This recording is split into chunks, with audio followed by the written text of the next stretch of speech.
everybody. It is a great opportunity to talk.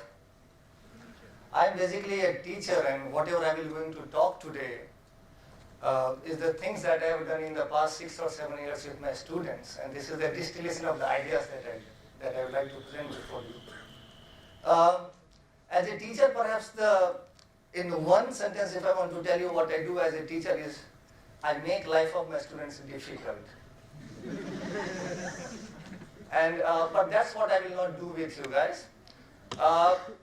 The talk, I also believe, since this will be talking about the contemporary India, it might be a slightly hard, slightly difficult. If it is, we will meet outside so we can have a discussion. Now, the fundamental problem that is facing us in this contemporary world is what kind of India do we want to live in? If we think about India, maybe epics might be too short to convey its meaning. Or maybe India's essence can be even conveyed in a 17-syllable Japanese poem, haiku. Perhaps India is an ever-changing world. Perhaps India is the conglomeration of all the 9 rasas. In India,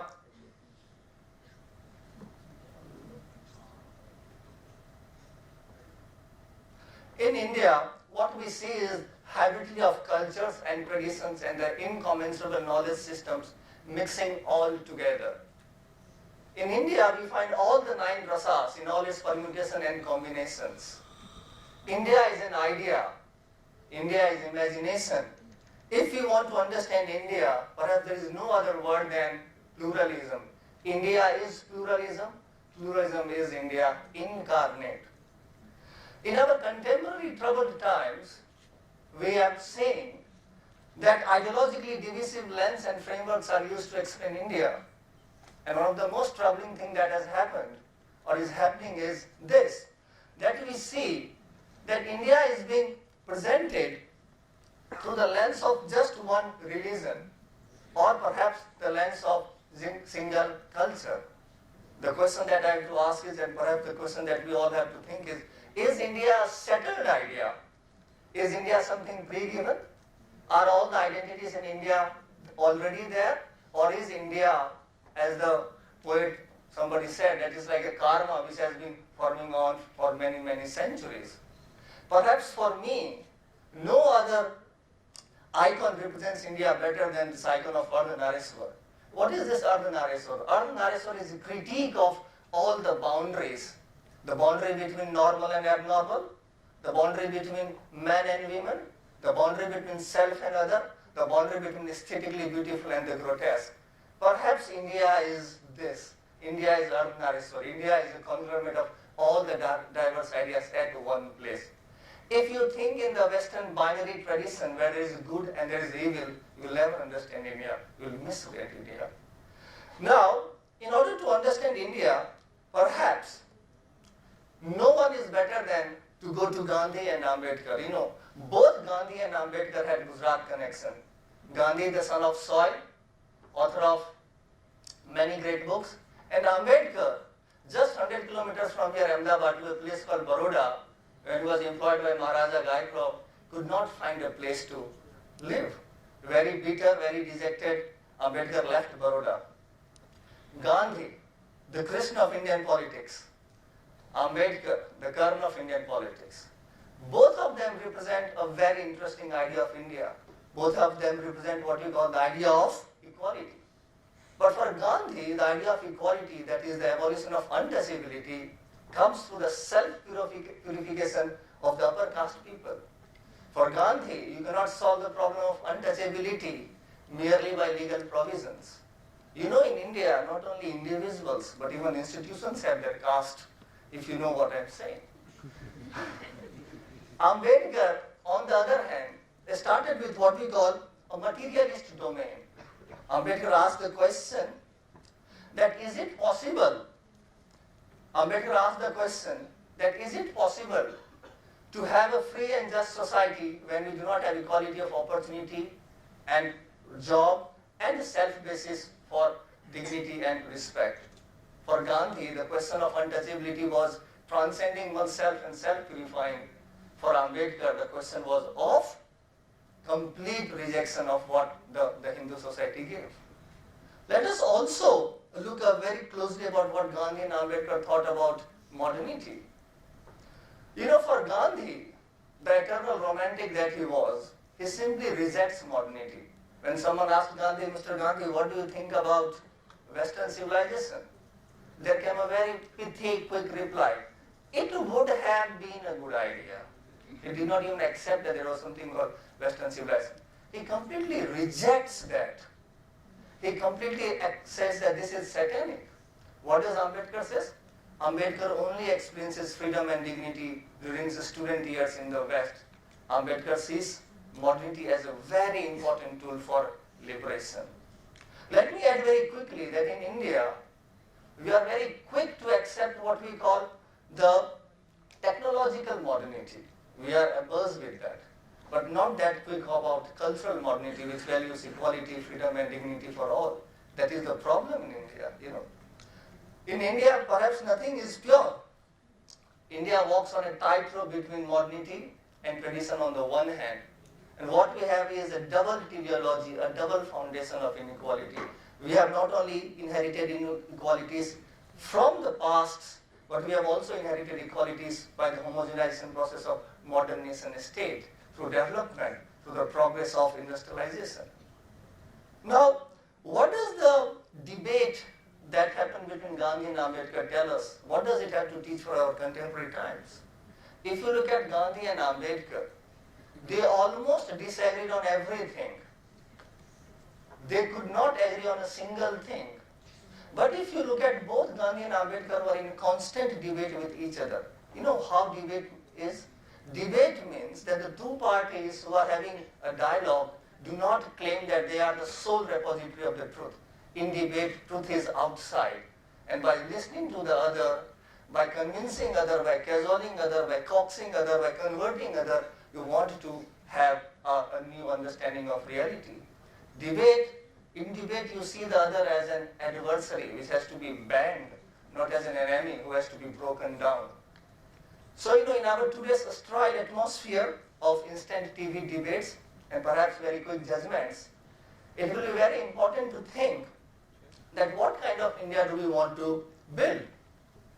And what would have Gandhi and Ambedkar thought?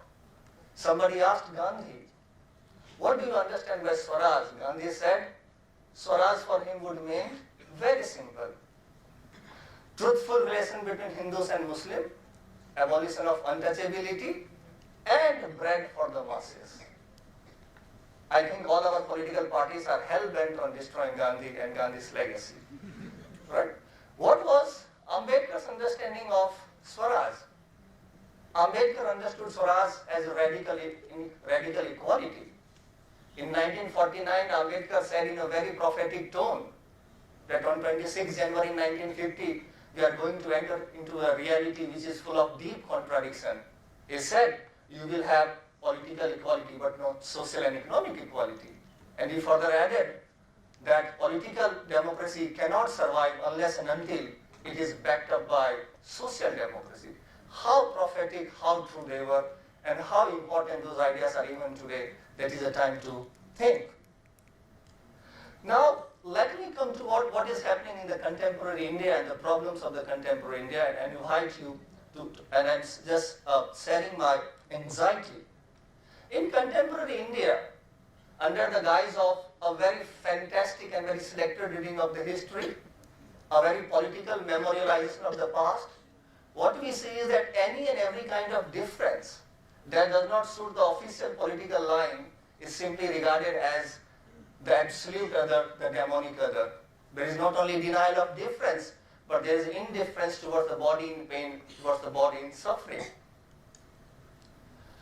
Perhaps the time has come to ask this very simple question, as I call jokingly in my class, the big fat book, also known as Constitution.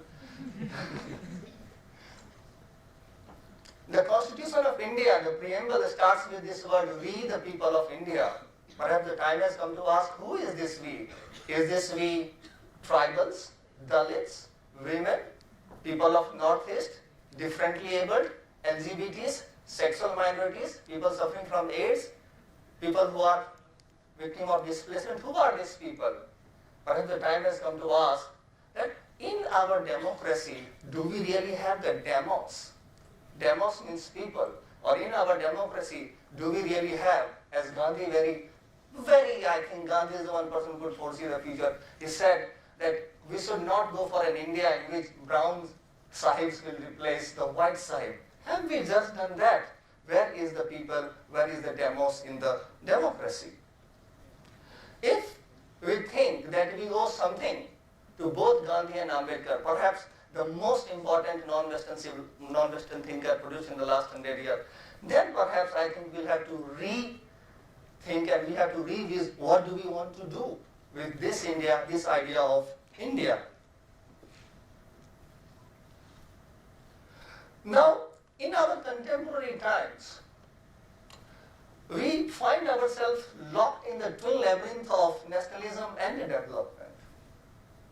Now, nationalism has a logic. Nationalism always produces the other. If there is no other, there cannot be the self.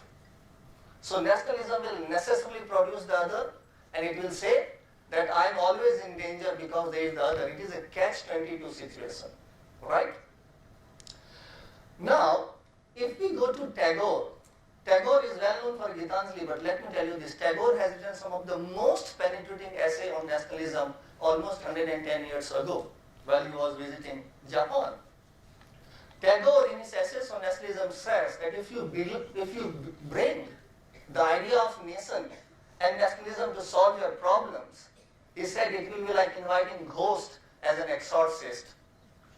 Even 100 years down the line, he could see the suicidal tendencies of nationalism. And today, what we see is jingoism, masked as a nationalism, is actually telling people what not to do, what not to imagine. I think it is perhaps time to again go back to, as Professor Doshi said, perhaps the Tagore's legacy and ask the question, is this the India that Tagore would have approved of? There is another problem that has taken a deep root, and it is a very sinister problem, and we are not even aware of that. A new form of neoliberal economic rationality has taken deep root into our consciousness. And that rationality monetizes everything. What it does is, it says that you can solve each and every problem of the world by monetizing them, by just putting the money.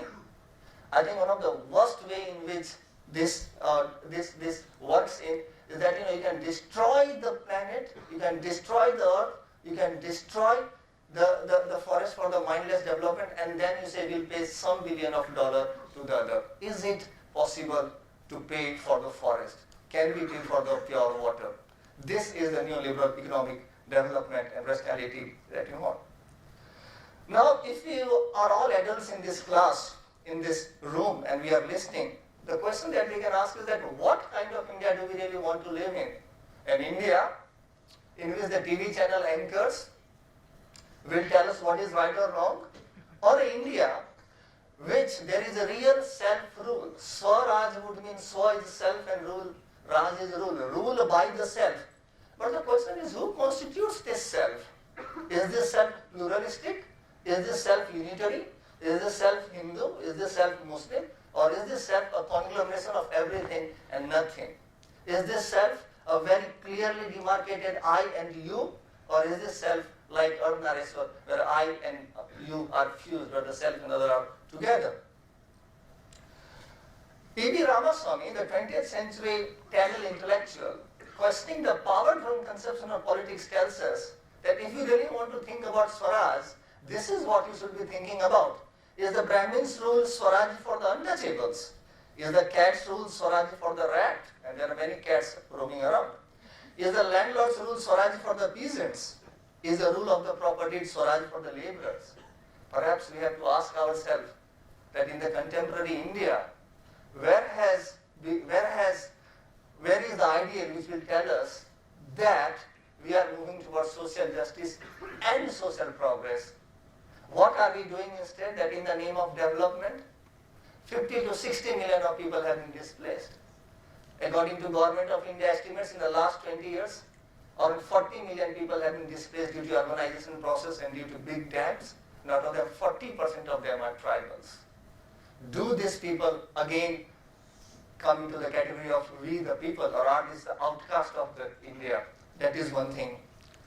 And perhaps in order to enter into this condition, perhaps in order to respond to this condition, I believe we can tackle all kind of poverty. This material poverty is not very difficult to actually. In fact, in India, very soon we will be getting rid of all the polio-related cases because we have the willpower. We can also get rid of many other problems.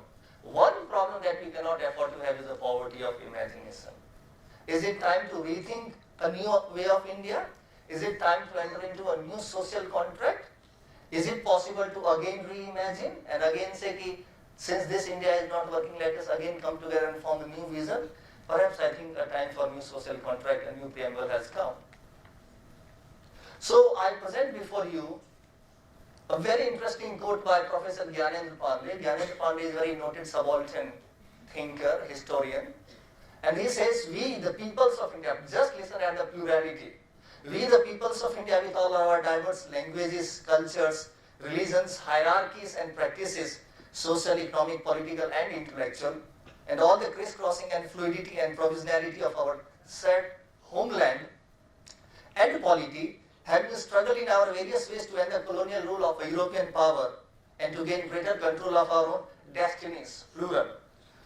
Through multifaceted struggles against local and distant overlords, do give to ourselves this broad and ambitious framework of rules for continued negotiation, planning and adjustment of our political, economic and cultural futures. I invite all of you for a thought experiment. Let us read, interpret, agree, disagree, reject, rewrite, deconstruct this idea. But for God's sake, do not sanitize the past, do not sanitize the people. In contemporary time, what we see is that suddenly Ambedkar has been sanitized. Gandhi is only as an icon on the billboards. Ambedkar simply did not draft the constitution. Ambedkar also drafted two of the most powerful challenging books ever written by an Indian in the last perhaps 200 years. Annihilation of the Caste and Buddha and the Dharma. Do we want to have an anesthesia inducing Ambedkar, or do we want to have a social justice inducing Ambedkar? Choice is yours. Thank you.